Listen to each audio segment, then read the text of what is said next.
Ni ez naiz Telma. Nora eta Telma bikiak ziren. Bikia izatea oso gauza bitxia zen Budapesten, eta jende guztia begira geratzen zitzaien kalean.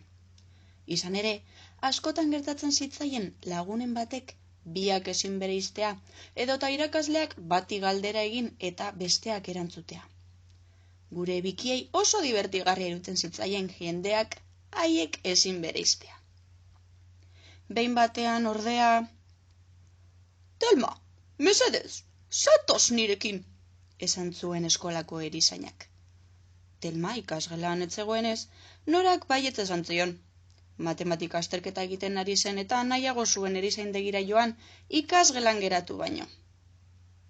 "Fitxategia arakatzen ibili naiz eta oraintxe konturatu naiz txerto bat jarri gabe daukazula," esan zion erizainak ustezko Telmari.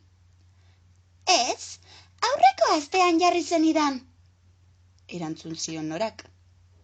"Ez, zuri ez, Norari jarri nion," erantzun zion erizainak. "Baina zuri ez, etzan bertan." "Baina, ni enaiz Telma," esan zion azkenik Norak. "Baizera," esan zion erizainak. "Lasaitu." Ez eta ez, ni enaiz Telma." "Tira, etzan berehala eta lehenago bukatuko dugu." Erdinegarrez, Nora astiro etzan zen ohetxoan. Batean, norbaitek atea ireki zuen. Telma zen! Eskerrak Telma garaiz agertu zen. Horrela, Norak ez zuen bigarren txortoa jaso eta bikia izatearen alde onak eta txarrak ezagutu zituen.